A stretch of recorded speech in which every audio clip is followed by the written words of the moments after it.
Paranormal investigators Ed and Lorraine Warren have been associated with some of the most famous and prominent hauntings and supernatural happenings known to the mainstream. Ed, who passed away in 2006, was a self-trained and self-proclaimed demonologist with an extensive knowledge on the subject, and Lorraine, who still runs their famous occult museum in Connecticut, is a clairvoyant. Together they've accumulated many a terrifying story from their cases, some of which we've grown familiar with on the big screen. So today we're taking a closer look at the real-life events that they accounted for with our list of the top 5 scary cases investigated by Ed and Lorraine Warren. In at number 5, Annabelle. The Annabelle doll is the most prominent piece found in the Warrens' occult museum, trapped inside a glass case with a sign that reads, "Warning, positively do not open." This Raggedy Ann doll was initially purchased in a thrift store in 1970 by a mother looking for a birthday present for her daughter Donna. Donna, who was in college at the time and shared an apartment with her roommate Angie, loved the doll at first and took it home with her. Over the course of the next few days, Donna and Angie started to notice something odd about the doll. It seemed to move around the house on its own, never where they had left it, and it would change its position. One time they even found it standing on its feet. Then strange messages written on scraps of paper started to appear all over their apartment, looking as if they were written by a child. A bit freaked out, Donna and Angie called a medium, who told them that the doll was possessed by a little girl named Annabelle, who had died in their apartment building years ago. Annabelle told the medium that she liked the two girls and wanted to stay with them. The young woman allowed it, but much to their dismay, they would soon find out that Annabelle wasn't who she said she was. One of their male friends named Lou stayed the night at their apartment and woke up in the middle of the night to find Annabelle next to him, appearing to move. The doll then tried to strangle him, and the next morning he woke up to find himself covered in cuts and burns. This is when Donna reached out to a priest, who then brought in the Warrens. The Warrens discovered that the doll wasn't actually possessed at all. Instead, a demon was manipulating it, trying to get close to the girls in an attempt to possess one of them. No thanks. In at number 4, the Smurl haunting. In between 1974 and 1989, a couple by the name of Jack and Janet Smurl, who lived in West Pittston, Pennsylvania, claimed that a demon inhabited their home. Jack and Janet began witnessing strange happenings, the likes of loud noises and bad odors. The torment continued to get worse. Their dog was thrown into a wall, their daughter was pushed down their stairs, and Jack claims to have been physically and sexually assaulted by the demon on multiple occasions. The Warrens didn't get involved in the case until 1986, and the reports were pretty disturbing. Ed claimed to see a dark mass form inside of the home, and that the temperature dropped severely. The demon even left them a message written on a mirror that read, "Get out." By 1987, the haunting had calmed down to an extent, with Janet telling reporters that they still heard knocking and saw shadows occasionally. After the Smurls left the house, the new house owner told reporters in 1988 that she never encountered anything supernatural while living there. The Smurl haunting had generated a lot of press attention over the years, and there were a lot of doubts about the legitimacy of the Smurls' claims. And at number 3, the Perron family. You might recognize the Perron family as the story that is depicted in the first Conjuring film. Now, back in January of 1971, the Perron family moved into an old farmhouse, a 14-room building in Rhode Island. Roger, Carolyn, and their 5 daughters began to notice strange occurrences shortly after moving in, like missing objects, odd noises, and small piles of dirt appearing in previously clean rooms. The girls began noticing spirits around the house, most of which were harmless, but some were a bit more aggressive. Things got worse. The spirits would cause their beds to rise off the floor, and they would smell like rotting flesh. Carolyn researched the house and discovered that it had a long history of people dying from mysterious circumstances, with some hanging themselves in the attic, and others drowning in the creek nearby. One spirit in particular, Bathsheba, was a spirit of a woman who lived on the property in the mid-1800s, who was a Satanist, and was somehow involved in the death of a neighbor's child. The Warrens visited the farmhouse multiple times, and on one occasion, Lorraine conducted a seance, which led to Carolyn becoming possessed and speaking in tongues. The family, due to financial strain, was forced to live in the house until 1980, but reportedly the hauntings had ceased by then. Up next, number 2, the Enfield Poltergeist. The Enfield Poltergeist is the story that appears in the second Conjuring film. In 1977, the Hodgson family, who lived in Enfield, England, began to see and hear strange things in their home, including a dresser sliding across one of the children's bedrooms. Toys would fly around the house and were burning hot to the touch. Loud knocking sounds shook the house, to the point where they had to call the police, believing that someone was trying to break into their home. The officer who came to the scene reported seeing a chair rise up into the air and move across the floor all on its own. Reporters from the Daily Mirror were also present at one point, and they claimed that they had also witnessed some of these strange occurrences. The situation really started to attract some solid attention when one day, the iron fireplace in one of the bedrooms upstairs was ripped out of the wall. Warrens came to the house and upon investigating declared that there was a demonic presence there. While the film depicts an almost exorcism, the real life story is quite different. 2 years after the hauntings began, they abruptly stopped. And finally, in at number 1, Amityville. Even if you're unfamiliar with the specifics of this story, you've probably at some point heard the name Amityville in correlation with horror or hauntings. Amityville is a real-life place, approximately 30 miles outside of New York City. And back in 1974, a 23-year-old man named Ronald J. DeFeo Jr. murdered his entire family with a rifle while they slept. 13 months afterwards, a new family purchased the house, the Lutz family, who stayed there for 28 days before fleeing. The Lutz family claimed that their house was haunted by a violent spirit. After their first night there, the family began constantly getting into arguments. Their daughter started to spend all of her time playing with an imaginary friend named Jody. Awful odors emanated from all over the house, and black stains started to appear on various surfaces. Flies started to appear in one of the upstairs rooms that they had turned into a sewing room. George Lutz, the father, would always wake up at 3:15 a.m., the time in which the DeFeo murders occurred according to the police. Family members started to appear aged and would levitate, so finally they got a priest to walk through the house. But the family still continued to be terrorized. 20 days after the family left the house, the Warrens were called in to investigate. While they were there, Ed was violently pushed to the floor and Lorraine was overwhelmed by a demonic presence and saw the psychic impressions of the DeFeo family's bodies laid along the floor. Further research into the house revealed that it was actually the site used by a man named John Ketchum in the early 1900s who practiced black magic. They also captured an image of a boy peering from the second floor of the house. The Lutzes eventually sold all of their belongings, some to the Warrens, and relocated to California. Alright, there we have it, friends. Do you guys believe that these hauntings actually occurred? Give us a shout in those comments below and let us know your thoughts. If you dug this video, spread the love, hit that like button, and be sure to subscribe to our channel for more terrifying stories and lists. In the meantime though, thanks for watching everybody. I'll catch you all in the next video. Hello horror fans and welcome back to the scariest channel on YouTube, Top 5 Scary Videos, the only place that you can find back-to-back dissemination of the dark underbelly of the paranormal world. As per usual, I'll be your host Jack Finch as we whir up the ancient VCR, brush off the crud from those dusty old tapes and gasp in horror at what unfolds and take a look at the top 5 scary cases investigated by Ed and Lorraine Warren, part 2. What is it?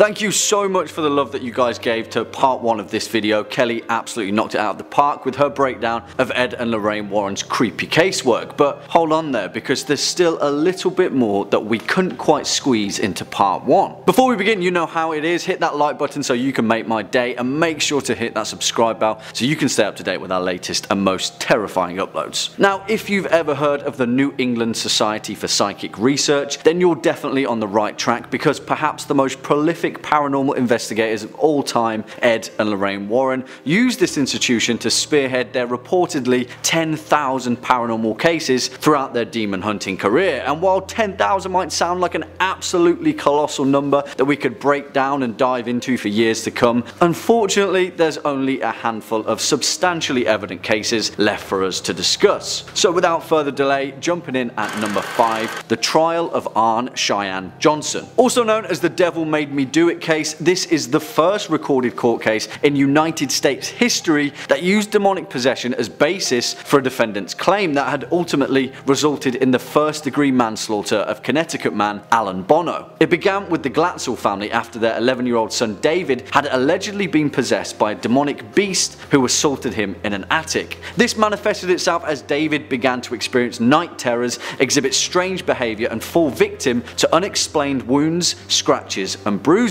Of course, after calling upon the services of a Catholic priest and finding no resolution, the family contacted Ed and Lorraine Warren. Soon after, Lorraine witnessed a black mist around David, an apparent indication of demonic involvement, as well as red hand marks around his neck, a demon choking him. The Warrens attempted to perform 3 exorcisms on the boy, where during one attempt the demon spoke out and said that David's stepfather, Arne Johnson, would commit a murder when the demonic host would go on to possess him itself. Well, that's exactly what happened, strangely enough, and Arne Johnson was convicted of first-degree manslaughter and sentenced to 10 to 20 years in prison. He still maintains that he was possessed by a demon to this day, despite the court not believing so. Coming in at number 4, the Werewolf of London. Well, That's a title if I've ever heard one. Do you know anything about lycanthropy? The supernatural transformation of a person into a wolf? On the other hand, scientifically speaking, defined as clinical lycanthropy, a rare psychiatric disorder that involves the delusion of bestial transformation, often exhibited as a wolf. Meet Bill Ramsey, a London man or wolf who had allegedly demonstrated demonically possessed lycan behaviour since the age of 9. In 1983, as a grown man, he admitted himself to an institution desperate to get help for his affliction. According to Bill, he would display superhuman strength and feel a rabid, frenzied urge to bite his family and relatives before succumbing to a strange seizure and convulsion. While in hospital, Bill had an overwhelming craving for blood and went on to attack a nurse while barking like a dog. A few years later, after being released from hospital, he went into a wolf-like rage and attacked a police officer with superhuman force. It took 6 more police officers to finally restrain the beast, leading to widespread news coverage and mass hysteria of a werewolf in London. Of course, this caught the attention of Ed and Lorraine, and they flew him out to Connecticut, performed an exorcism on the wolf demon, and he was right as rain. Job done. Everyone's a winner. Allegedly. Next up at number 3, the Warrens' psychic photography. Although admittedly not a single case but an exhibition of quite a large number, a technique that was woven by the Warrens throughout their career as paranormal investigators. Now take this with a pinch of salt, because for those that oppose the Warrens' claims, the majority of criticism comes from their specific technique of paranormal photography. The vast majority of the Warrens' physical evidence comes from photography, racking up hundreds of ghost snaps that form the basis of their alleged paranormal evidence, which must fit 2 specific instructions for it to make the grade. Use an autofocused or fixed focus camera with an automatic flash, and the more power the flash, the better. Supposedly, the more exposition of light, the more successful it will be to catch ghosts, specifically under Lorraine's technique, which pinpoints energy vortices and allows a spirit to manifest itself. They used this technique for the entirety of their career and it never seemed to change, but for me it is probably the weakest part of their casework and has the most holes when it comes to credibility. What do you guys think? Swinging in at our number 2 spot, Union Cemetery. According to local legend, the Union Cemetery in eastern Connecticut dates as far back as the 1700s and is infamous as one of the most haunted cemeteries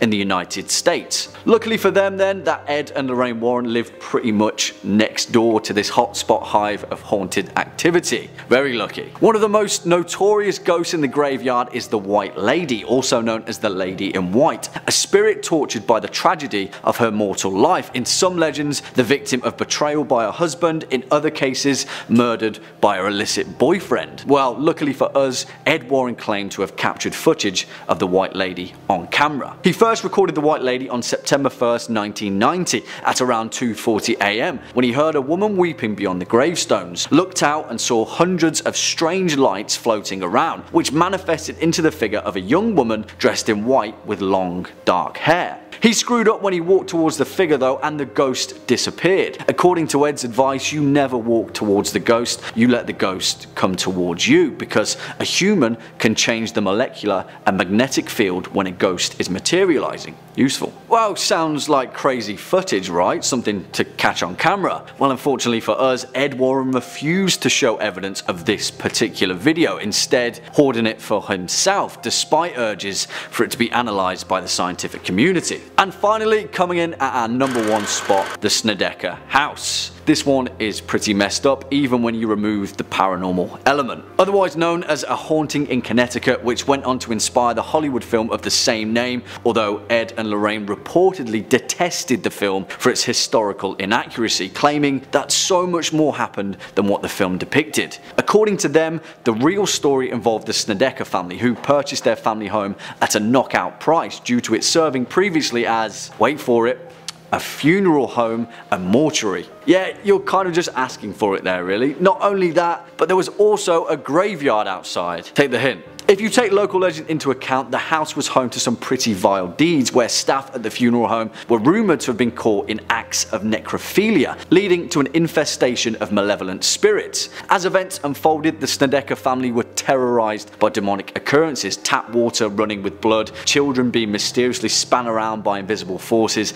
and the family waking up to toe tags attached to them like that of a corpse. Now, this case has been hotly disputed, and the Warrens were famously criticised for their involvement with the Snedeker family, who were reportedly involved in some serious drug and alcohol abuse, which formed the basis of their paranormal claims rather than actually being terrorised by a demonic spirit. Nevertheless, Ed and Lorraine stood by their involvement as one of the most terrifyingly paranormal occurrences throughout their entire career, and Lorraine maintains this stance long after Ed Warren's passing. Well, what do you guys think? Do you believe that the Warrens truly hold a candle to the spirit realm, or would you rather believe their claims besides scientific evidence? Leave your thoughts in the comment box down below. As per usual, it's been a pleasure making this video for you all. Make sure to tune in tomorrow for your daily dose of horror. You've been watching Top 5 Scary Videos. I've been your host, Jack Finch, and until next time, you take it easy.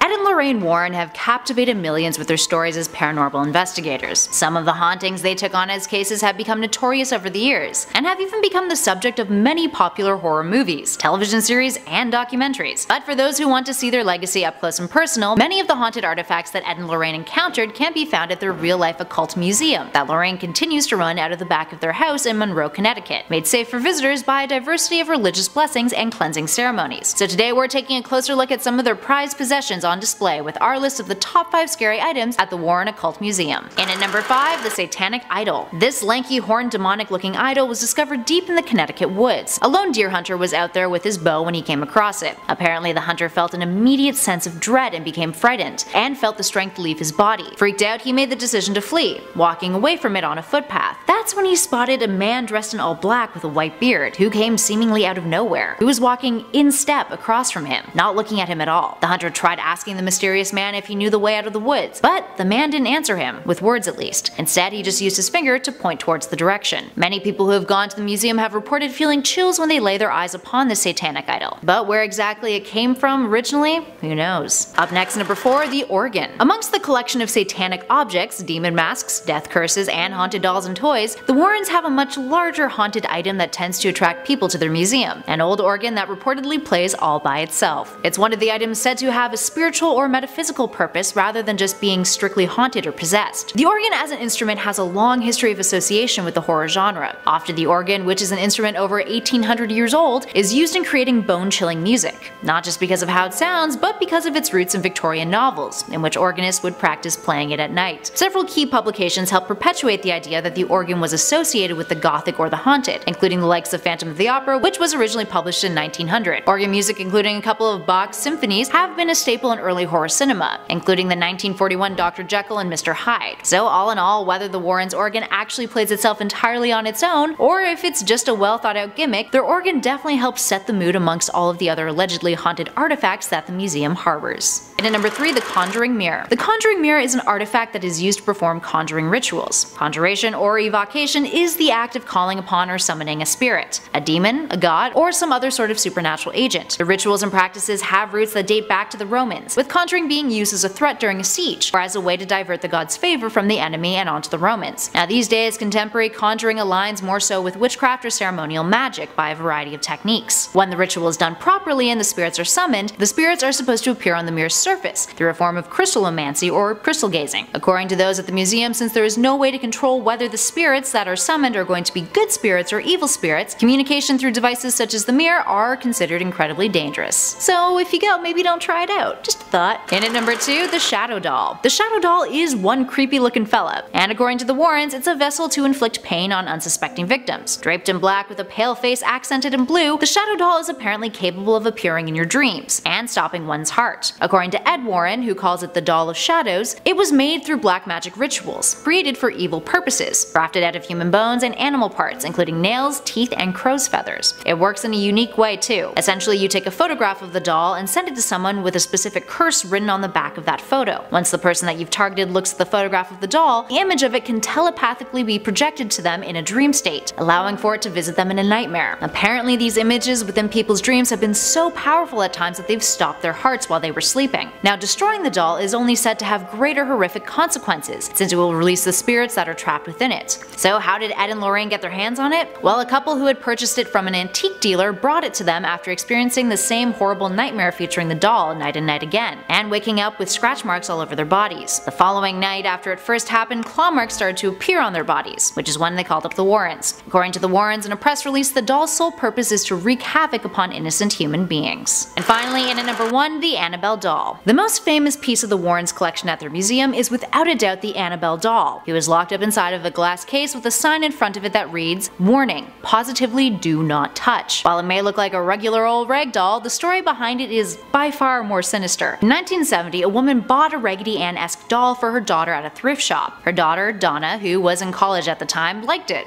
and brought it home to her apartment. But soon afterwards, her roommate Angie and her started to notice strange happenings, all of which revolved around the doll. The doll would move by itself. It would appear in rooms other than the one that it was left in. Small pieces of paper with childish writing began to appear in the apartment that read things like "Help us" and "Help Lou," who was one of their male friends. And one day they found the doll standing up on its own. Freaked out, they contacted a medium, who told them that the doll was supposed to be possessed by a little girl who had died in their apartment building a long time ago, named Annabelle. The doll told the medium that she liked Donna and Angie, and wanted to stay with them, asking for their permission. The girl said yes, but by doing so, this allowed for more paranormal activity to occur, including a male friend being physically attacked by the doll one evening, leaving burn marks on his skin and causing him to bleed. That's when Ed and Lorraine were contacted, who discovered that rather than it being possessed by the spirit of a child, the doll was being manipulated by a demon who wanted to get closer to them, with the intention of possessing one of them. So they gave Annabelle to the Warrens, who now keep it in their museum. Alright, there we have it, friends. Which of these items freaks you out the most? And do you believe in the stories behind them? Give us a shout in those comments below and let us know your thoughts. If you dug this video, hit that like button, and for more Supernatural, head on over to our channel and click subscribe. In the meantime though, I've been your host Kelly Pally, and I'll catch you guys all in the next video.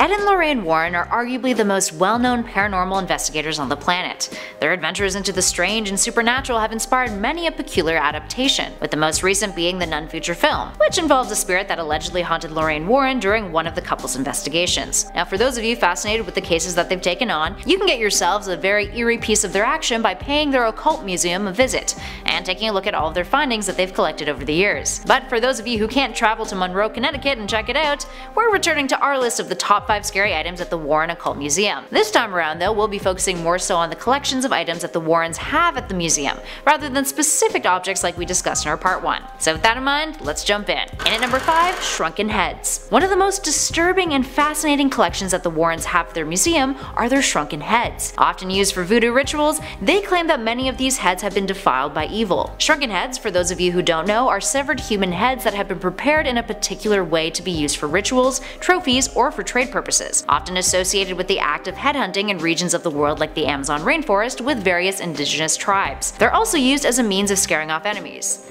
Which, yeah, totally understand how that works. Would not go anywhere near that. And at number 4, a vampire coffin. While vampires are often portrayed as sex symbols in movies and books, vampires in real life, if they do exist, are allegedly much more dangerous. I can imagine why. Inside the museum, the Warrens have a coffin that is said to have been used by a real-life modern-day vampire. On its front, there's a gothic design, and a photograph of Ed taken upon retrieving the coffin. So, what do you guys think? Is there a chance that vampires really exist? Or are they just a fantasy? There have been cases throughout history of humans drinking blood, claiming that the act is life-sustaining, but whether or not their anatomy is that of what a vampire is supposed to be is actually yet to be scientifically proven. Who knows? Maybe the Warrens have stumbled upon something interesting. And at 3, masks. The Warrens have a variety of strange and obscure masks in their collection from all over the globe, including parts of Africa. They've researched over 3,500 cases, so naturally they've come into contact with many a mask with nefarious origins. One mask was used as a topa for diabolical protection. There are voodoo masks accompanied by ritualistic objects. Others have been possessed, and when someone puts on the mask, they risk becoming possessed themselves. Other masks have previously been possessed and no longer are, but are kept at the museum for safekeeping. Typically, the Warrens keep objects that are still possessed or have risk of harming humans locked within glass cases. So fear not, friends. Although, safety first. Maybe don't try to put on one of their masks. I also imagine it would not smell good. And at number 2, psychic photographs. Psychic photographs, according to Ed Warren, are a fascinating phenomenon in which a camera manages to capture the electromagnetic energy of a spirit, capturing either just the energy source or the apparition which depicts the ghost's spirit. In other words, they're photographs that have ghosts in them. According to Ed, I quote, "The camera is an impartial witness. It takes a picture of what it sees. It's not something that's made up. There are many ways that pictures of ghosts can be taken." He goes on to say that a ghost can actually project its image onto the camera's film by thinking of what it looks like by projecting it telepathically. They bypass your physical eye and go into your mind's eye, or your third eye. Now, some of these photographs are defiled by evil according to the Warrens. They also have other photographs featured at the museum too, depicting heinous acts of Satanism. And for the most part, none of these photographs came in a time when Photoshop actually existed, so who knows? And finally at number 1, children's tombstones. Outside of the Warren Museum, you can snap a photo of yourself with a collection of tiny tombstones. Now these tombstones, all of which previously belonged to deceased children, are said to have been used as satanic altars in various rituals. Now throughout history, tombstones have been used as part of rituals in a practice that is often referred to as satanic ritual abuse, and was considered a subject of moral panic in the US during the 1980s that spread throughout parts of the world in the 90s. It was often associated with individuals who had dissociative identity disorder. It was also the focus of conspiracy theories in which SRA organizations, whose members were allegedly wealthy and powerful individuals, would abduct children and use them for sacrifices, as well as pornography and prostitution. It's not the only item that has ties to young children at the museum either. The Warrens also have a spike that was used to kill a baby by its own mother as a sacrifice to the devil in an act of Satanism. Ugh, creepy stuff. Alright, there we have it friends. Which of these items freaks you out the most? Give us a shout in those comments below and let us know.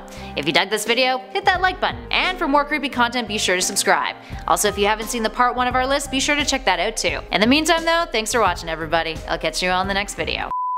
Ed and Lorraine Warren have seen some pretty horrific occurrences in their past. Their journeys into the paranormal of our world have often left the general public in shock and horror, and have made for some of the spookiest based on real life stories that we've seen in the media to date. Whether or not you believe that their life's work is authentic, one thing is for certain though, the two of them are fantastic storytellers, and their accounts of what went down on some of their most famous cases is compelling. So today we're checking some of that out by counting down the top 5 scariest footage of Ed and Lorraine Warren. Starting us off in at number 5, psychic photos. If you're a fan of our channel, you may remember a video that we did on the eerie objects and artifacts that you can observe at Ed and Lorraine's Occult Museum in Connecticut. Well, here they go into detail about one particular type of creepy object that they have a handful of at their museum: psychic photographs. So what are psychic photographs? According to Ed Warren, a psychic photo is a phenomenon in which a camera, being an impartial witness, captures a ghost on film. But the crazy thing is that the image that you see of the ghost is one that it projects itself, an image of what it believes it looks like. This clip explores how exactly that happens, and the Warrens describe instances in which they've witnessed spirit forms appearing beyond the physical eye. Ed also tells of how he captured the White Lady of Union Graveyard with his camera, one of their most famous images. We could put the first slide up and look at it. Wow. Well, there you're seeing your stereotype ghost. Look at the appendage-like arms and legs. You know, when you see these little cute ghosts that are painted and drawn on Halloween, this is your stereotype ghost right here. And at number 4, the Amityville House. This piece of footage, published by Mysterious World, features Lorraine Warren retelling her experience at the Amityville House. The Warrens in the past had gone to the famous Amityville House. It's one of their most famous cases. It's the place in which a man named Ronald DeFeo Jr. shot and killed 6 family members of his in 1974. And a year later, a new family, the Lutz family, had moved into the residence, only to be terrorized by a violent demonic presence. The Warrens had visited the house in an attempt to help the Lutz family, part of which was adapted into the 2016 movie The Conjuring 2. In this video clip, we get more insight on what the real-life events that occurred there were like. Lorraine tells her interview that, I quote, "Places like Amity, if you gave me $1 billion, I wouldn't go in that house again, because it messed up my life and my husband's life." She also tells the interviewer that the Amityville house was where she levitated, which is pretty creepy. And at number 3, the effects of seeing a ghost. This 7-minute video features Ed and Lorraine Warren alongside a guest of theirs named Rod. Rod had seen multiple ghosts and has a discussion with the paranormal experts about the aftermath of seeing a ghost and how it affects one's life. He goes on to explain the intense sorrow that he felt after seeing the ghost, which just so happened to be the White Lady of Union Graveyard. He experienced night terrors, was extremely upset, and had excessive tremors for months, reoccurring whenever he was reminded of the event. Ed goes on to explain that the sadness that Rod felt is something called radiotelethesis, which happens when a human picks up on the emotions of a spirit when they have a close physical encounter. The fact that something like this could occur to any individual is pretty darn creepy. A good friend of mine had died, and a couple nights after that, sitting in my bedroom, I saw the figure of a woman in front of my windows. So my bed was on this end of the room and my windows were there. And from the light coming in, I could see a woman sitting looking out my bedroom window. And where the window ended, that's where the figure ended. And at number 2, the Borley Rectory. The Borley Rectory is said to be one of the most haunted places in the UK. A nun had been buried within the walls of its church, and once found was moved to a nearby graveyard. But ever since, there's been some serious haunting. According to this video though, Ed and Lorraine have been to that location over 200 times. Talk about courage. The duo discussed their first experience at Borley Church in 1976, with Lorraine saying that the investigator that she was with, who was very skeptical to begin with, was assaulted by a spirit, claiming he could not breathe, and that something was pushing him. Later on, they listened back to the audio that they were recording while they were there. Lorraine said that you could hear a woman's voice over his screaming, saying the words, "Hit him, hit him." And finally, in at number 1, poltergeists. In this clip from a documentary, Ed and Lorraine talk about poltergeists and their dangers. It features a clip of them that they recorded with a family in Connecticut dealing with a poltergeist, with the family's face blurred out in order to give them privacy. It starts off with the group saying prayers, and then Ed tries to communicate with the spirit. We hear the spirit making banging noises in response. Ed proceeds to ask the spirit who it doesn't like, listing off each individual in the family. It finally answers yes via the knocking to the family's mother. Then Ed confronts the poltergeist on his own, and we see chairs and furniture moving around the room. The video continues, showing a clip of the family's little girl being bothered by the poltergeist, who moves the chair that she's sitting on. The Warrens would then later call a priest to perform an exorcism, which wasn't on camera. Arguably, you can see why. Although by the end of the clip, the two of them note that there's no way of knowing if a poltergeist may or may not come back to haunt the family. In the name of Jesus Christ, I command you to reveal your identity. Alright, there we have it friends. Which of these videos made you the most uncomfortable? Which one stuck with you the most? Give us a shout in those comments below and let us know. If you dug this video, spread the love, hit that like button, and don't forget to subscribe to Top 5 Scary Stories for more of that exactly. Spooky and creepy content. In the meantime friends, thanks for watching. I'll catch you all in the next video.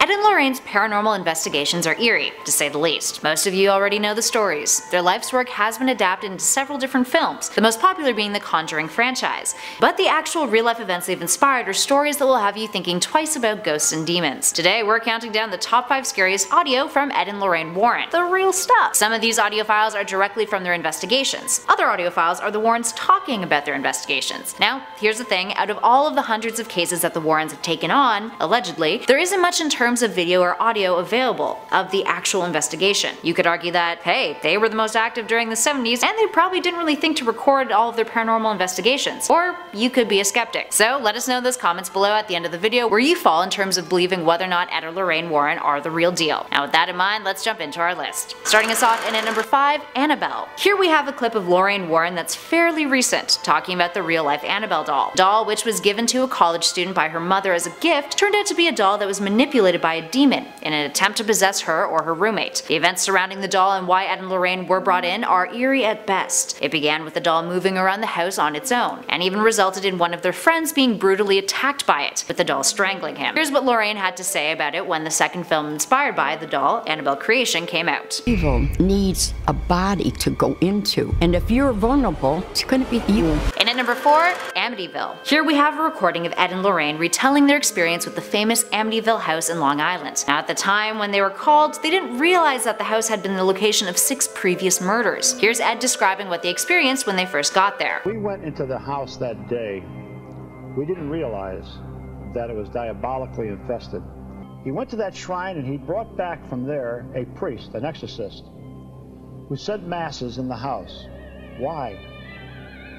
If this was a hoax that was created by the Lutz family, why 6 months before this man was murdered and his family was an exorcist in that house? Eerie stuff. The Amityville horror case has long been criticized as being a hoax perpetuated by the Lutz family. But from what the Warrens claim, it was a sinister place long before the family had the unfortunate luck of moving in there. Up next at 3, the haunting in Connecticut. This particular case is concerned with a haunted funeral home, and it happened in 1988. The couple had gotten a call from the homeowners saying that they were being tormented by ghosts, to the point where the assaults were even sexual in nature. Now the house had been converted from a funeral home to a regular house before they had bought it. Believing that necrophilia had occurred there in the past, the Warrens had this to say about what they discovered there. The instruments they used for embalming, the embalming table, the chain hoist, everything was still there.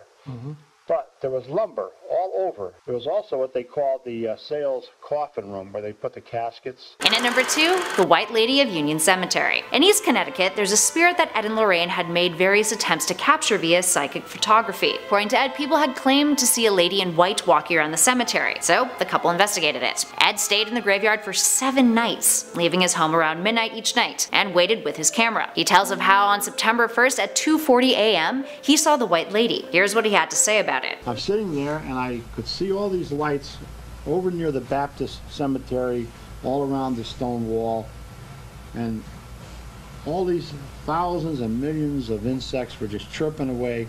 All of a sudden things started to quiet down, and I could hear what sounded like a woman weeping.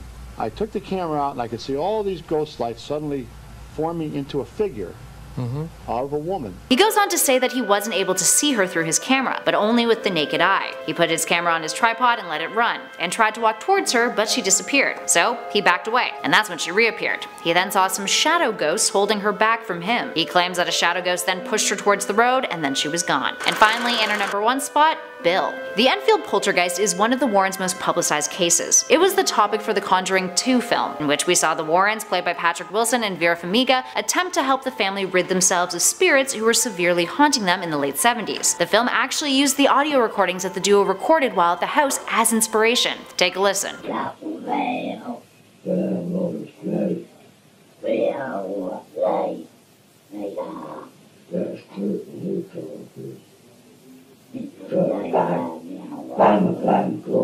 As you can hear, the demon's voice is audible talking to Ed. The demon was possessing one of the 4 children, a girl named Janet, and the voice was said to have been called Bill. This is by far the most famous audio recording of the Warrens. Alright, there we have it, friends. So what do you guys think? Is the Enfield recording authentic? Do you believe in the hauntings that Ed and Lorraine have dealt with over the years? Or are you a skeptic? Give us a shout in those comments below and let us know. If you dug this video, spread the love, hit that like button, and be sure to subscribe to Top 5 Scary Stories and hang out with us some more.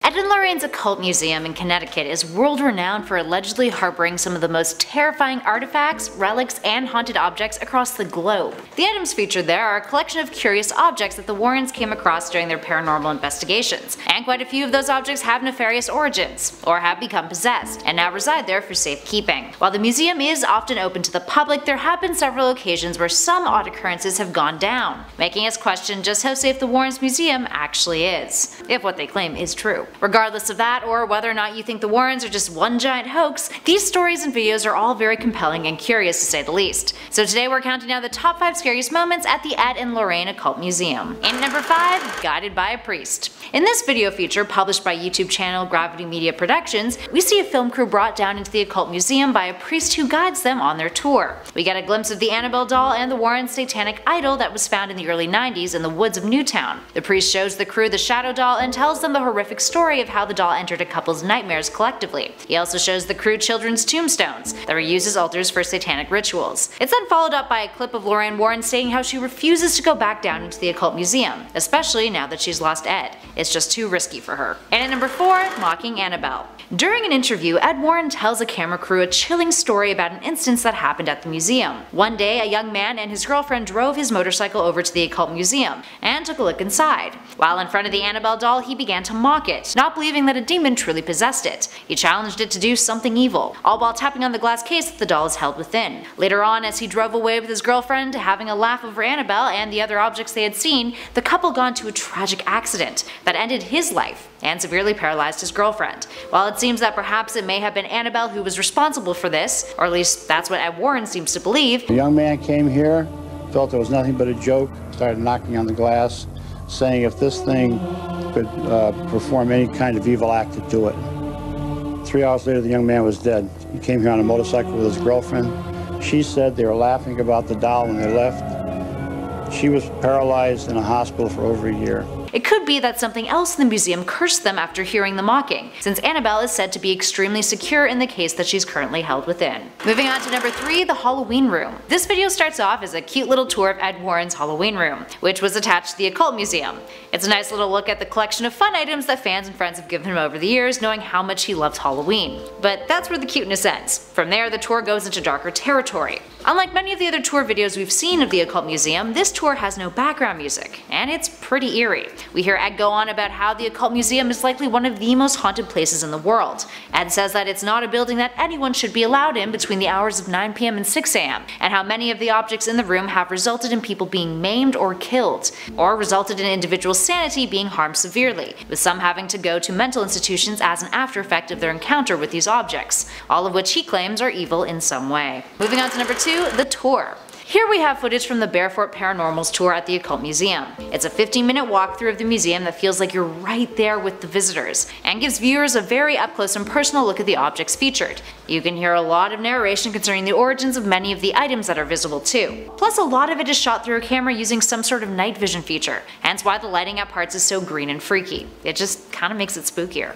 And finally, in at number 1, Moving Annabelle. We featured this video clip on one of our other recent lists about the famous Annabelle doll at the museum. It's the real-life footage of Tony Spira, the son-in-law of Lorraine Warren, moving the Annabelle doll from her original case into a new, more secure and portable case. So yeah, doll came out of the case, was exposed to the elements. Very creepy if you believe in Annabelle. So he starts off the video by doing a series of prayers, and after other precautionary measures are taken, Annabelle is gently moved from one holding area to the next. Tony then conducts a binding spell. The whole video is a little nerve-wracking, and many an individual who has watched it has claimed to see the doll moving ever so slightly at various points of the 10-minute and 8-second clip. Alright, there we have it friends. Which of these clips freaks you out the most? Have you been inside the Warren Occult Museum before? And does it live up to the way it's described in these clips? Give us your 2 cents in those comments below. If you dug this video, hit that like button, and be sure to subscribe to hang out with us some more. Plus we have a playlist up on your screen right now that has a bunch of content in it that you might dig. In the meantime though, thanks for watching. I'll catch you all in the next video.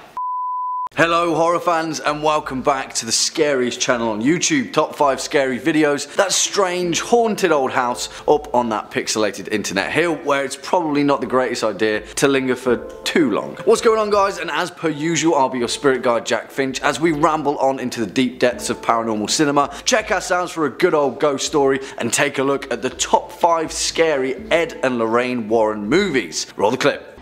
Who's ever down there, I'm gonna lock you in now!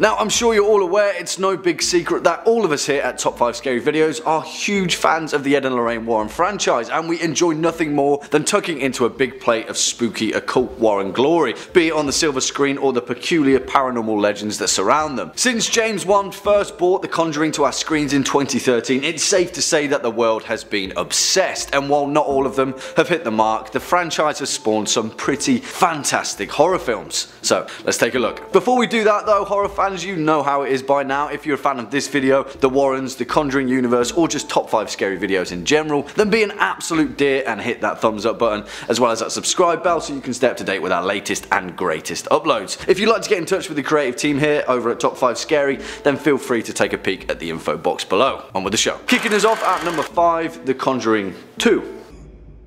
Till death. Wait, I don't understand.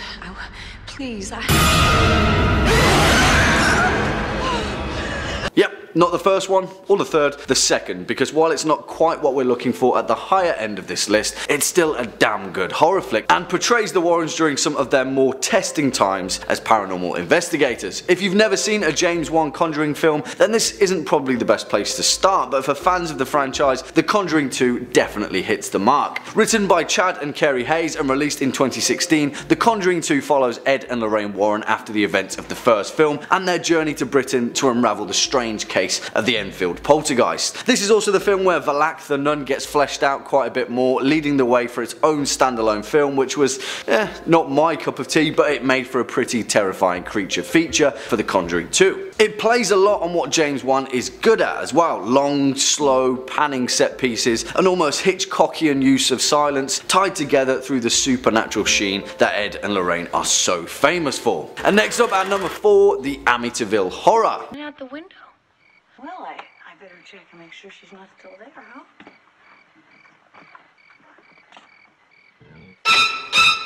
And no, not the steaming pile of garbage that was the 2005 remake, but the gloriously over-the-top 1979 original, directed by Stuart Rosenberg and based on the book of the same name by Jay Anson. You probably already know the story, as it paved the way for Ed and Lorraine Warren franchise long before James Wan sank his teeth into the Conjuring universe, and focuses on the tragic tale of the DeFeo family murdered by their oldest son, Ronald. The story takes place later on as the Lutz family move in, otherwise unaware of the events that have earlier transpired, and witness a series of strange paranormal occurrences culminating in evidence of demonic possession. Yeah, I get it, this film was torn apart by critics on release, but it's a horror treasure, and it was one of the most successful independent horror films of earlier times. Also, frickin' James Brolin leads the cast, and everyone loves that guy, right? Not a lot can be said for the story because in actuality it's pretty weak and doesn't even feature the Warrens, but what makes this film great is the delivery by the cast. They believed the house that they were in was incredibly haunted, and it definitely shows on film. Speaking of haunted, swinging in at number 3, The Haunted. Protect us, don't let it kill my children.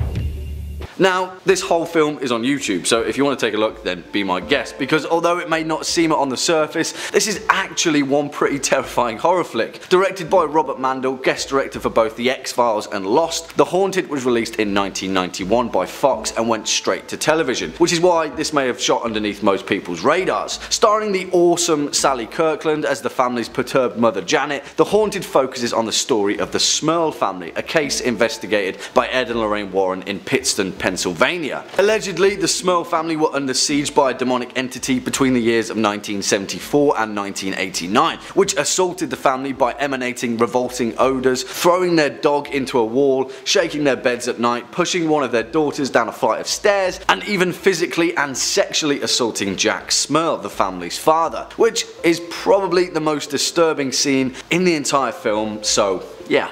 I'm just gonna let that linger there. Coming in at number 2, Annabelle Creation. What do you need? Your soul.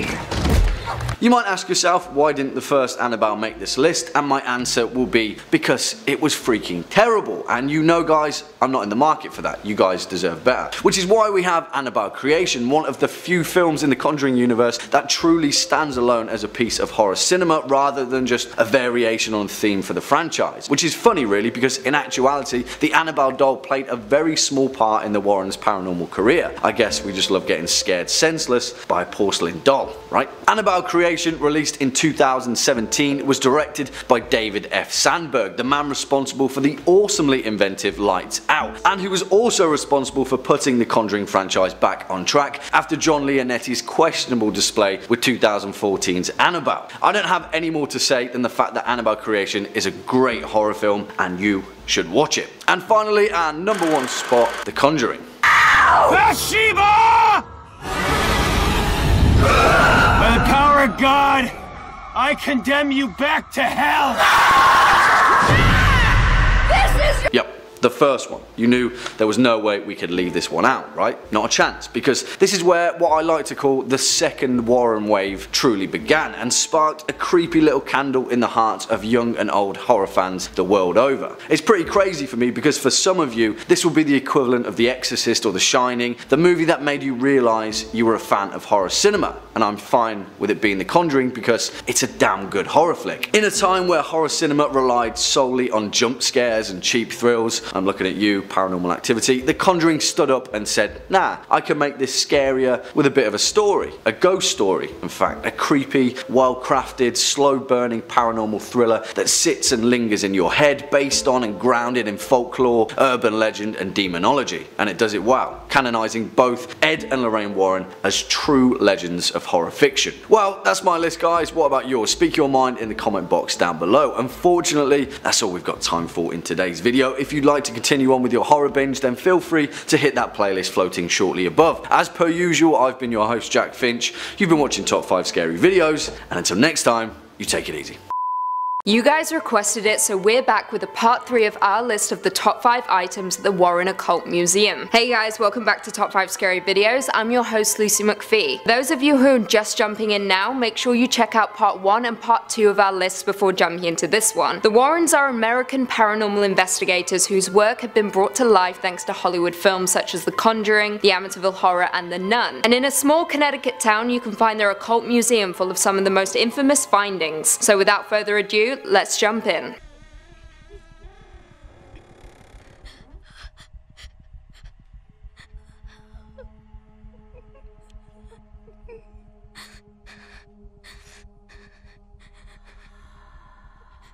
In at 5, brick from Borley Rectory. Labelled as the most haunted house in Britain, Borley Rectory was built in 1862. It housed the rector of the parish of Borley before being damaged by a fire and later demolished in 1944. However, between those periods, paranormal events began to occur at the old rectory. Beginning in 1863, only a year after the house was built, locals of the town had reported hearing unexplained footsteps coming from the house. And then in 1990, 4 daughters reported seeing the ghost of a nun 40 yards from the house. Other locals had also reported strange occurrences such as phantom carriages being driven by headless horsemen. By the 1930s, a new set of residents were occupying the house and were driven to hire paranormal investigators to perform exorcisms, during which time one of the men was struck by a fist-sized stone. Ouch. In 1939, the fire was deliberately set ablaze and locals had reported that they saw the figure of a ghostly nun not long before it happened.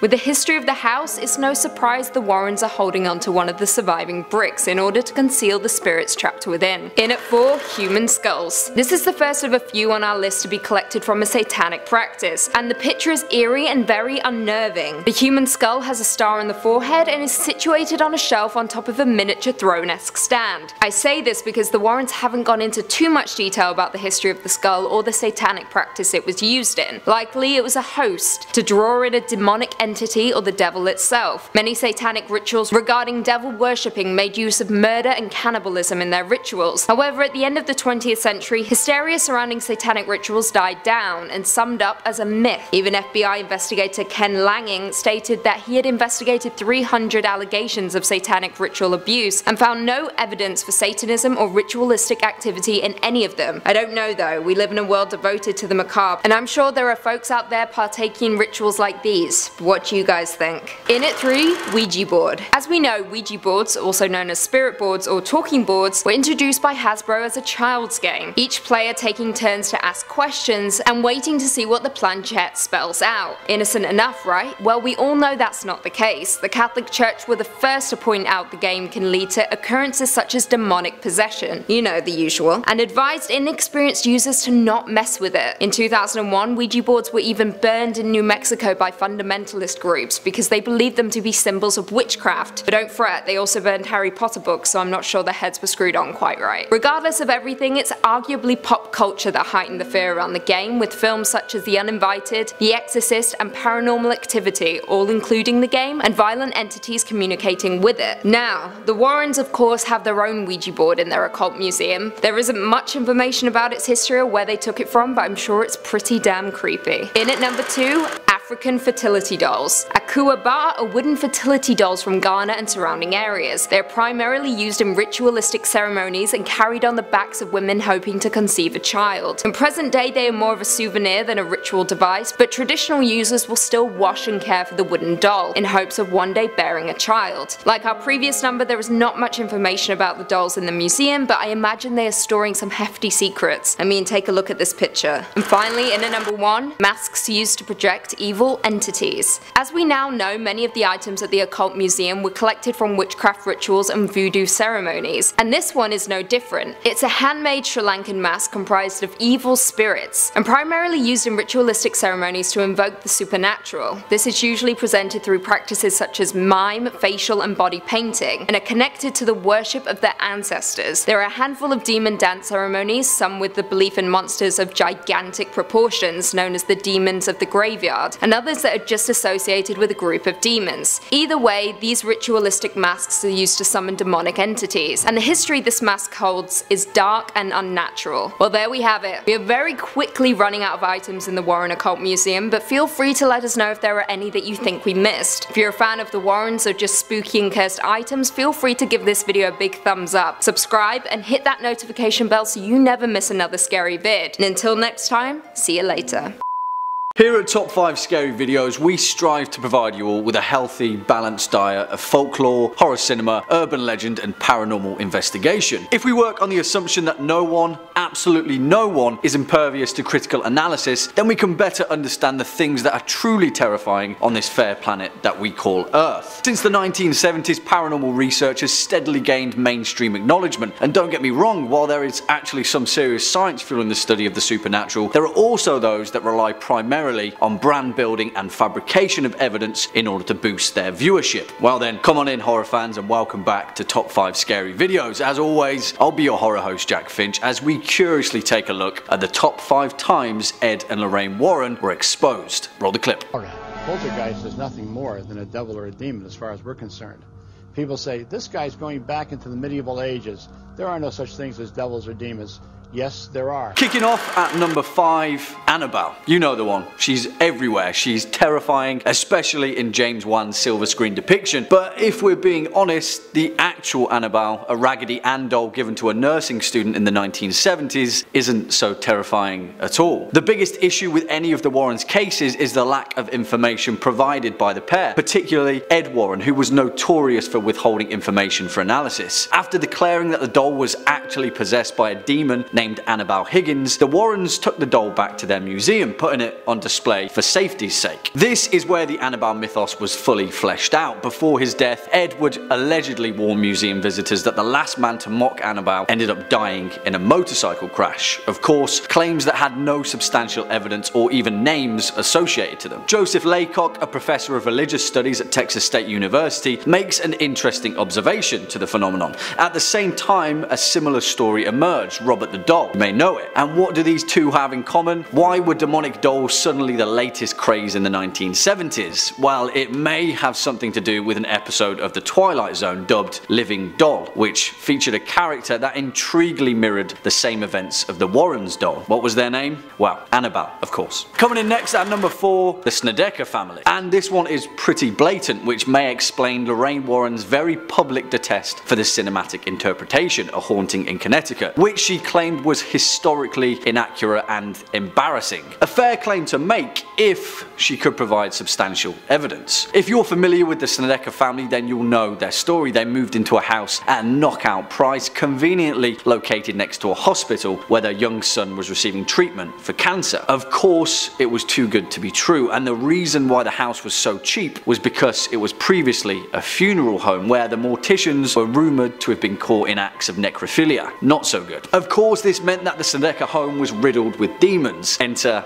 Ed and Lorraine Warren. However, the biggest hole in this case comes from Ed Warren himself. After their investigation took place, a best-selling book was written to detail the events. A ghostwriter was attached to it, a man named Ray Garton, a prestigiously decorated horror novelist who describes A Haunting in Connecticut as the low point in his career. Why? Well, a few years later, Garton told Horrorbound magazine that he'd interviewed all the family members about their experiences, but soon realized that the family were going through some very real problems of a more human kind: drug addiction and severe alcoholism. He found that their accounts of the demonic incidents didn't quite mesh. None of them could keep their story straight. When he approached Ed Warren with his problem, his reply was, "Oh, they're crazy. You've got some of the story, just use what works and make the rest up. Just make it up and make it scary." Next up at number 3, The Devil Made Me Do It. And it's pretty hard to deny evidence that has passed through the judicial system. If you're familiar with the Devil Made Me Do It case, you'll know it involves a man named Arne Cheyenne Johnson, who was inadvertently possessed by the same demon that afflicted his 11-year-old stepson, David. Arne was arrested and tried for murdering his landlord, Alan Bono, and in his legal defense claimed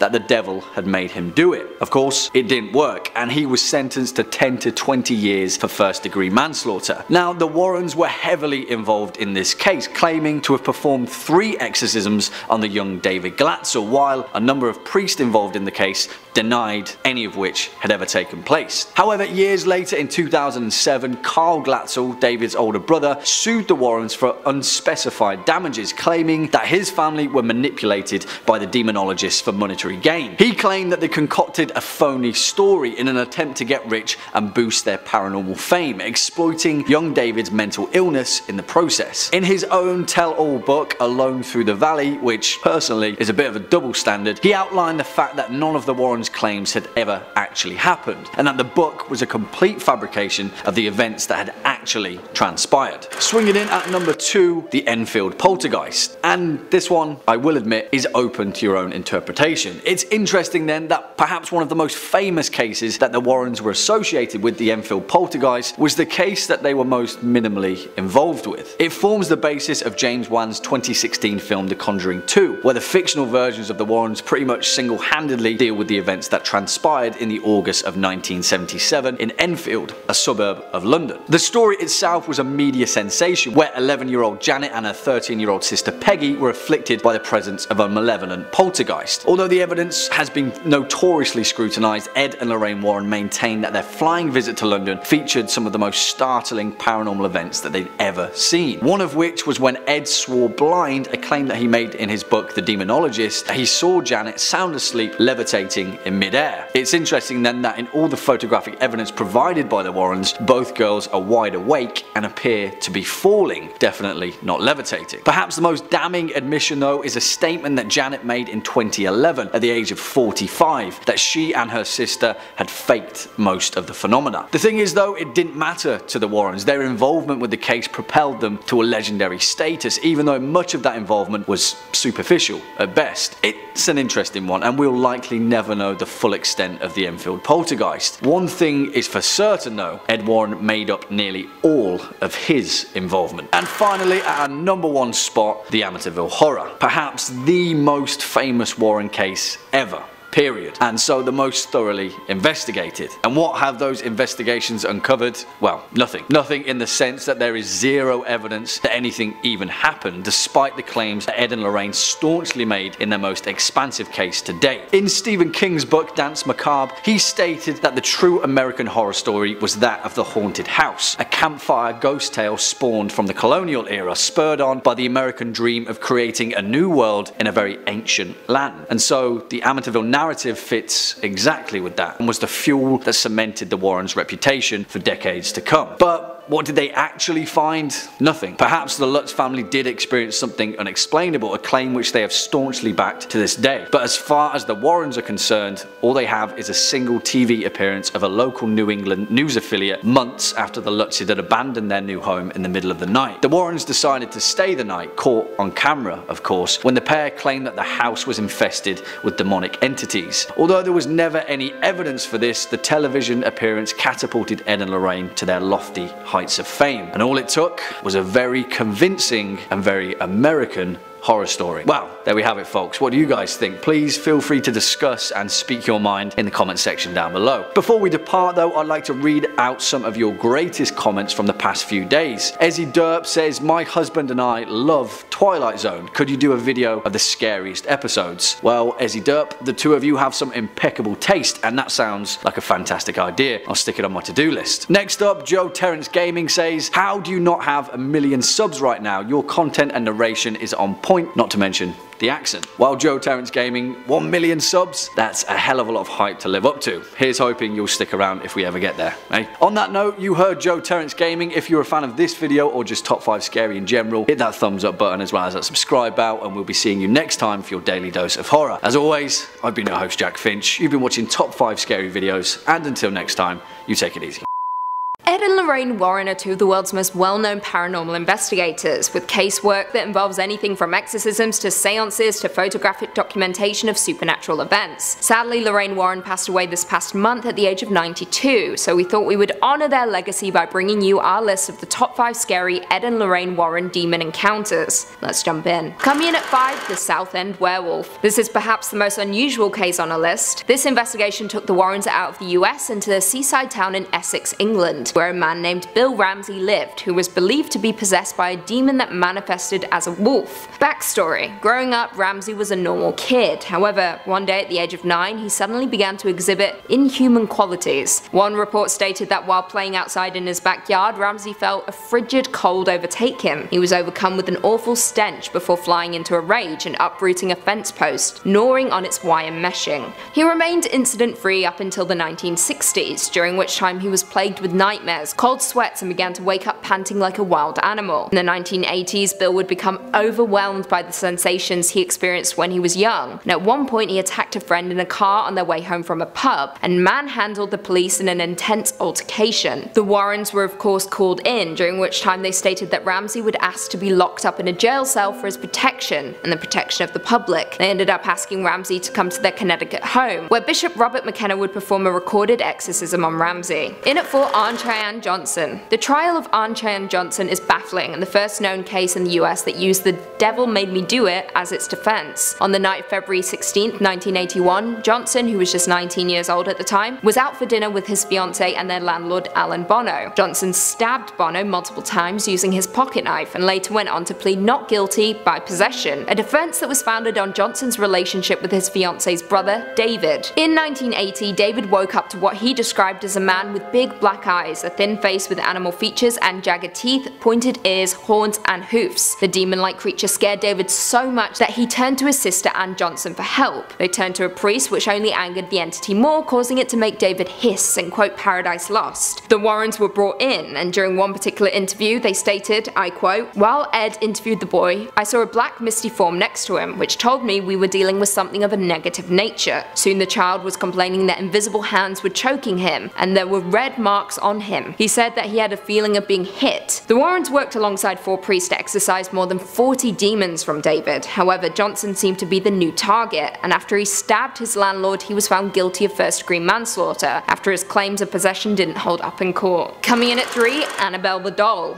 This case follows the now infamous Annabelle doll, a Raggedy Ann doll that was purchased in an antique store. It was gifted to the buyer's daughter, a nursing student. However, the student and her roommate very quickly began to notice odd occurrences involving the doll, including her changing positions and even leaving notes. Horrible. The messages eventually escalated and blood even appeared on the doll's dress. Annabelle seemed to take aim at the fiancé of one of the roommates, who claims he woke up one night frozen in bed as the doll crawled up his body and tried to strangle him. He also claimed that upon entering a dark room where the doll was sat, he felt something attack him. When he turned on the lights, he saw his stomach covered in bloody scratches, with the doll now on the floor. The Warrens were eventually called in, and they explained that the doll was possessed by the spirit of a deceased 7-year-old girl named Annabelle Higgins, who had supposedly died on the land where the apartment stood. However, it was later determined by the Warrens that a demonic presence was in fact behind the doll. They ended up performing a blessing in the home before taking Annabelle and housing her in the Warrens Occult Museum. Coming in at 2, the Amityville case. This is perhaps the Warrens' most famous paranormal case, with the investigation being adapted into many frightening and unending films. The case involved the Lutz family, who took up residence in a suburban home in Amityville, Long Island in 1975, just 1 year after a deadly mass murder occurred on the property, which saw Ronald DeFeo Jr. brutally kill 6 members of his family. For 28 days the Lutzes were antagonized by spirits. They heard voices, saw swarms of flies, and were inflicted with welts. The Warrens were eventually called in to cleanse the home, bringing with them a local TV crew. While there, they snapped a handful of pictures, including one that seemed to show a boy with glowing eyes. The Warrens ultimately determined that the land was cursed, and Lorraine considered it to be the one case that continuously haunted her, stating, "Amityville was horrible. It was absolutely horrible. It followed us right straight across the country. I will never go in the Amityville house ever again." End quote. And lastly, coming in at number 1, the Perron family haunting. This now infamous case follows the Perrons, a family that moved to an idyllic 200-acre home in Harrisville, Rhode Island, a home that hid some very dark and disturbing secrets. The home was originally built in 1736 and was inhabited by Bathsheba Thayer and her 4 children, 3 of whom died young. The deaths and circumstances around the deaths drew in a lot of suspicion within the town, resulting in them ostracizing Bathsheba, who was ultimately labeled a Satanist by her community. She then went on to hang herself in her own backyard.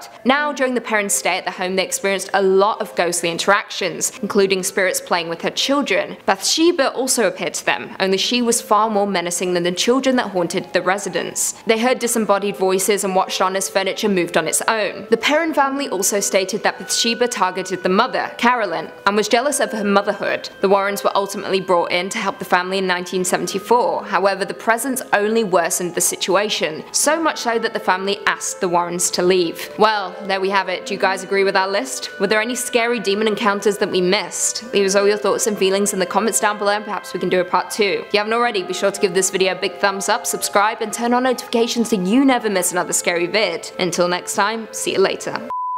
We have all at some point or another fallen down the hole of unsolved paranormal events, whether theories about tragedies or ghostly encounters that just don't seem to make sense. Combine that with stories of paranormal hunters Ed and Lorraine Warren, and you've got a truly creepy video that may explain the unexplainable. So today on Top 5 Scary Videos, I'm going to be counting down our list of the top 5 scary mysteries Ed and Lorraine Warren could have solved. Before we begin, be sure to stick around until the end of the video where I'll be responding to some of your comments. And with that, let's jump in. Coming in at 5, the Mary Celeste. The Mary Celeste was an American merchant brigantine which was discovered adrift and deserted in the Atlantic Ocean off the Azores Islands on December 5th, 1872. Yep, this is already setting up to be the perfect case for our friends Ed and Lorraine Warren, if they had been alive in the 1800s, that is. But alas, can't win them all. In November of 1872, the Mary Celeste took off from New York for Italy with 10 people aboard. However, nearly a month later, it was discovered by a British ship off the coast of Portugal. Save for a few feet of water, the ship was undamaged and still contained 6 months worth of food and water. The last entry in her log was dated 10 days prior. Her cargo was intact, and the captain and crew's personal belongings were undisturbed. None of those who had been on board were seen or heard from again. Creepy stuff, right? So what exactly went down? Well, nobody knows. All we have are theories. Some believe foul play, although the evidence in Gibraltar failed to support theories of murder and conspiracy. The suspicion of foul play lingered on. Insurance fraud was briefly suspected on the grounds of newspaper reports that Mary Celeste had been heavily overinsured.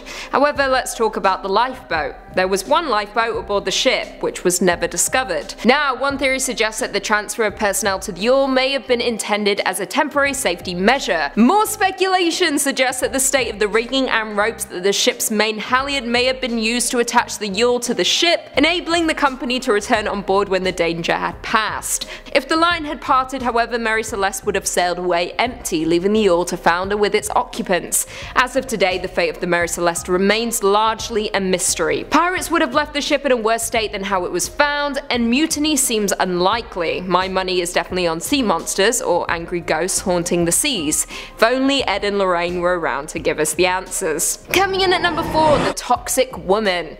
Around 8:15 PM on February 19th, 1994, paramedics wheeled a young woman into the emergency room of General Hospital in the Southern California city of Riverside. The woman was awake but responded to questions with only brief and incoherent questions. The woman was Gloria Ramirez, who was just 31 years old and had cervical cancer. Her blood pressure was extremely low and her heart rate was incredibly fast. Now this is where things get weird. Like really weird. Doctors noticed an oily sheen on her skin and her mouth had a strange garlicky smell. When nurses went to draw her blood, they found that the sample smelled like ammonia, while others noticed her blood contained whitish particles. Not long after, the medical staff began to feel sick and faint, and by the end of the night, 23 workers were affected, with 5 even being hospitalized. After 45 minutes, Ramirez passed away from kidney failure. The incident would throw Riverside General Hospital into newspaper headlines for weeks, with the frightening possibility of toxic fumes capturing the public's attention. After years of forensic testing, explanation after explanation has been ruled out.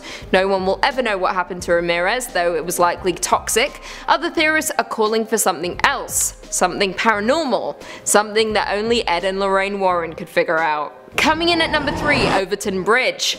Overton Bridge is a Category B listed structure over the Overton Burn on the approach road to Overton House in West Dunbartonshire, Scotland. It was completed in 1895 and designed by the landscape architect H.E. Milner.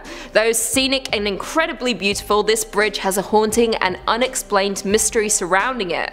According to Glasgow skeptics, a tale of dogs leaping from the bridge to their deaths has been on the internet since 2005, when it was just mentioned in passing on a forum about hidden sites in Glasgow. However, it was when the Daily Mail published an article about it that things began to take off. Now known as the Bridge of Death, at least 50 dogs since the 1960s have thrown themselves to their death in the gorge below. The canine deaths have prompted claims of paranormal activity at the bridge, with paranormal investigator Brian Dunning asking, is it possible for a dog to commit premeditated suicide? Yes. In 2019, the owners of the Overton house were interviewed for the New York Times, in which they said that in the 17 years that they lived there, they had seen a number of dogs which had become agitated, jump and fall from the bridge. Spooky stuff. However, it's not just the curse of the dogs that plagued the bridge. In October 1994, a man threw his 2-week-old son to his death from the bridge because he believed that his son was an incarnation of the devil. So sweet. Father of the Year. He then attempted to commit suicide several times, first by attempting to jump off the bridge, and then later by cutting his wrists. Honestly, the paranormal events surrounding this bridge will never be solved, but I would have loved for Ed and Lorraine to visit the site and try to reach out to the It's like a joke. It's a joke. But I would have loved for Ed and Lorraine to visit the site and try to reach out to the demonic forces surrounding it. One day. Their ghosts will come back. In at 2, the Atlas Vampire. The Atlas Vampire was an unknown assailant who committed the unsolved vampire murder in Stockholm, Sweden in 1932. Yep, you heard me correctly. A vampire. In 1932. On May 4th, 1932, a 32-year-old sex worker, Lily Lindstrom, was found murdered in her apartment in the Atlas area of Stockholm. She had supposedly been dead for 2 to 3 days before the police broke into her apartment. She had suffered blunt force trauma to the head and was discovered completely naked and face down on her bed. Now, what makes this case noteworthy is what was missing from the scene. Blood. All of her blood. Considering the cause of death and trauma, aka blunt trauma to the head, nearly all of Lindstrom's blood had been drained from her body, and police found traces of saliva on her face and neck. However, what makes this even stranger is that police found a blood-stained ladle in her apartment, something that they believe was used to drain, even drink, her blood. It's beginning to sound like a vampire now, right? Well, it did to the press, who nicknamed the unknown assailant the Atlas Vampire, and to this day the murderer has never been apprehended. Now, what I want to know is if this vampire is still lurking around, ladle in hand. If so, I wish Ed and Lorraine were around to deal with this vamp. It's like a joke. It's a joke, this video. And finally, coming in at number 1, the Pollock twins. The strange story of the Pollock twins begins in the quaint town of Hexham in Northumberland, England, with the family of John and Florence Pollock and their 2 young daughters, Joanne and Jacqueline. Things couldn't be better for the family until their idyllic life was met with tragedy on May 7th, 1957. When the 2 Pollock children were on their way to church with a friend, they were hit by a car driven by a local woman who had taken an overdose in a bid to kill herself. The 2 children were killed instantly. 2 years later though, their mother gave birth to twins, Gillian and Jennifer, identical twins in every way, aside from Jennifer's birthmarks that resembled similar marks on her deceased sister Jacqueline. After the twins were born, the family moved away to a different part of the country. This is where things begin to get weird. Gillian and Jennifer started asking for toys favoured by their dead sisters. And when the family moved back to Hexham, the twins supposedly recognised landmarks they had never seen before. These odd occurrences were enough evidence for Dr. Ian Stevenson to write about the twins in a book about reincarnation, claiming they were reincarnations of their older sisters. Now, it is worth noting that Stevenson himself considered the possibility that the twins were perhaps influenced by what their parents had said in the past, but he eventually came to the conclusion that it would have been impossible for them to mould their behaviours and recollections to match the dead twins. It is unknown what is going on with the case of the Pollock twins or what it means for the reincarnation as a whole. At the end of the day though, it's an unexplained phenomenon that only Ed and Lorraine could have solved. But alas, the world is cruel. Well, there we have it. Do you guys agree with our list? Were there any mysterious events that you think Ed and Lorraine could have solved? Leave us all your thoughts and feelings in the comments down below, and perhaps we can do a part 2.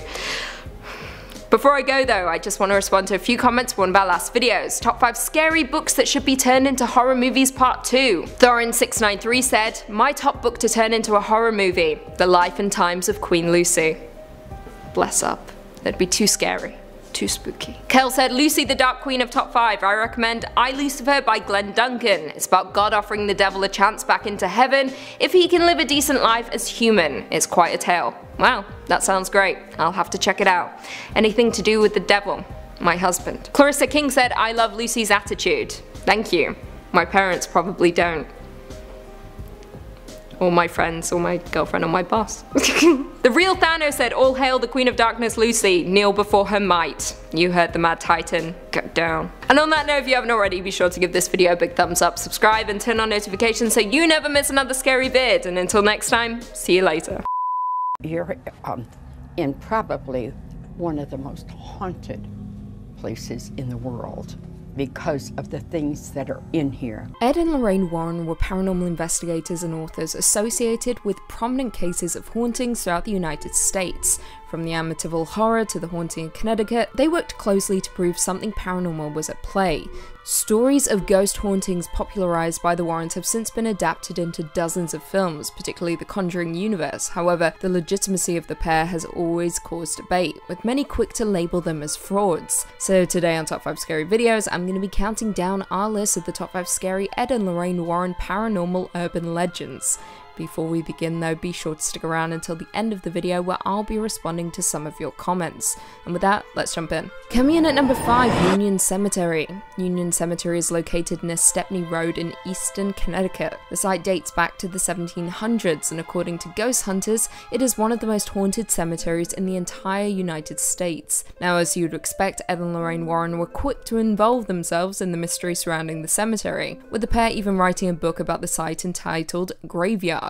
According to popular legends, the White Lady ghost haunts Union Cemetery as well as Stepney Cemetery in Monroe. The White Lady has been seen walking in front of people's cars as they drive along Route 59 late at night. Concerned drivers believe that they had hit a person, exit their vehicles only to discover there was no one there. The White Lady name comes from witnesses who states that she wore either a white gown or what appeared to be a wedding dress. Now, in 1990, Ed and Lorraine Warren set up cameras in the cemetery to record the investigation. Around 2:40 AM, they heard the sound of a woman weeping, and a female form had begun to move several feet in their direction.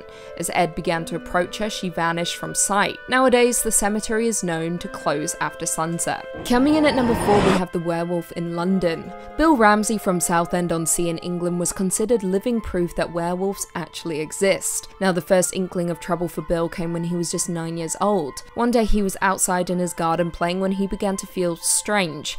An icy blast swept all over him, perspiration froze on his skin, and a foul stench made him need to vomit. Then, out of nowhere, anger and rage took over, and young Bill uprooted a fence post, with the fence still attached, and began swinging it around like a club.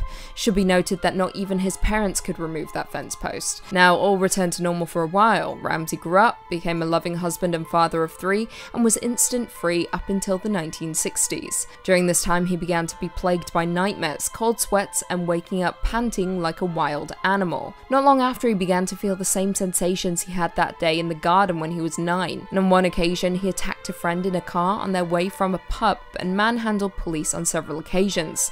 In turn, Ramsey was forced to spend time in the hospital, where it was noted that he exhibited inhuman strength, growling, and his hands would often curl like claws. Ed and Lorraine Warren were thus called in to investigate. Ed Warren stated that, I quote, "Ramsey would ask to be locked up in jail cell for his protection and the protection of the public." The Warrens then invited Ramsey to their Connecticut home, where Bishop Robert McKenna would perform a recorded exorcism on Ramsey. Coming in at number 3, we have the Enfield Poltergeist. Between the years of 1977 and 1979, the Enfield poltergeist terrorized a small London house in the Enfield suburb. The case involved 2 sisters, aged 11 and 13. In August 1977, single parent Peggy Hodgson called police to her home, claiming she had witnessed furniture moving and that 2 of her 4 children said that knocking sounds were heard on their walls. The children included Margaret, who was 13 at the time, and Janet, who was 11. A police officer who investigated the scene recalled seeing a chair wobble and slide but could not determine the cause of movement. Later, claims included disembodied voices, overturned chairs, and the children even levitating. Over the next year and a half, more than 30 people said that they saw heavy furniture moving on its own accord, objects being thrown around the room, and the children levitating. These people included psychic researchers, neighbours, and journalists. Creepier still, the young daughter daughter Janet was also recorded speaking in a deep masculine voice, which was believed to be the spirit of an old man. Of course, the Warrens were called in to investigate this paranormal behavior, which they found was a case of demonic possession. Janet later went on to admit that she had played with a Ouija board prior to the disturbances, and that she was unaware that she fell into the trances until she saw photographs later on. However, many have called the Enfield poltergeist fake, with Janet being detected in trickery with a video camera catching her bending spoons and attempting to bend an iron bar. So whatever you believe is up to you, legend or reality. Coming in at number 2, we have the Smurl family. The Smurl haunting refers to claims made by Jack and Janet Smurl, who alleged that a demon inhabited their home between 1974 and 1989. The family moved to West Pittston, Pennsylvania with their young daughters and Jack's parents, who all lived together in one house, and supposedly suffered the worst 13 years of their entire lives. Not long after moving into their new home, they claimed that the premises was disturbed by a demon that caused loud noises and bad odors. Through their dog into a wall, shook their mattress, pushed one of their daughters down a flight of stairs, and physically and sexually assaulted Jack on several occasions. The family were terrified and called in Ed and Lorraine Warren for help. The pair quickly discovered that the family home was infested with 4 spirits: an elderly woman who was harmless, an old man who had died at the house, a young and violent girl, and a demon that controlled the other spirits and had turned them against the family. By 1987, the family decided to leave the home once and for all, and 2 years later, a church-sanctioned exorcism took place there, and the property was cleared of all paranormal activity. And finally, coming in at number 1, we have the Amityville Horror. The Amityville Horror is perhaps one of the, if not the most famous paranormal cases Ed and Lorraine Warren investigated. However, like the rest of our list, there is always debate as to how much was actually true. Some backstory to begin though. On November 13th, 1974 at 3:15 AM, Ronald DeFeo Jr. killed his parents and siblings with a rifle while they were sleeping peacefully in their beds. Around a year later, the Lutz family moved into the home on Ocean Drive. However, after just 28 days, the Lutzes left the house claiming to have been terrorized by paranormal phenomena while living there. Supposedly, during their time living there, a priest was called in to bless the home, and he warned the family, do not use the upstairs room as a bedroom and do not let anyone sleep in there. Within days, things began to go wrong for the happy family. Their young daughter made an imaginary friend with a red-eyed pig. Foul odors filled each room, furniture moved and levitated, and banging would frequently be heard throughout the house at night, in turn forcing the family to flee. Enter Ed and Lorraine Warren. The pair investigated the house and soon discovered that the land the house had been built on had previously been used by a practicing black magician who had requested to be buried on the land, and he remains there to this day. A TV crew was also called in to film the investigation, with them snapping a photo that seemed to show a boy with glowing eyes. In a 2013 interview, Lorraine Warren said that the Amityville house was the one case that haunted her the most. She also went on to state during a press conference for The Conjuring, I quote, Amityville was horrible. It was absolutely horrible. It followed us straight across the country. I will never go to the Amityville house ever again. Whether you believe the story or not, something certainly spooked the Warrens enough to never return there again. Well, there we have it. Do you guys agree with our list? Were there any paranormal legends that we missed? Leave us all your thoughts and feelings in the comments down below, and perhaps we can do a part 2. Before I go though, I just want to respond to a few comments from one of our last videos, top 5 scary forgotten horror movies from the 2000s. Panzer4 1976 said, "You're getting me through COVID, thank you, stay safe." You're very welcome. If it weren't for me, you'd be bored. Astra Hayes said, "Trick or Treat will always hold a special place in my heart." I completely agree. I might watch it tonight. Jesse Harlan said, "Session 9 is one of my favourite movies ever." Exactly, mine too, which is why I put it on nearly every single one of my lists. Icarus the Fox Kid said, "It really wouldn't surprise me if Lucy was a wolf in a pale human skin." Honestly, I think you've cracked the case. Heather said, "Why is there a small Sasha in the creepy Lucy pic now? I feel like this is turning into the painting from The Witches." First of all, there are so many references in this post, so let's start with Heather. Great film. If you don't get the reference, please leave and never talk to me again. The Witches is one of my favourite films, so respect. And also, Sasha has always been in that picture.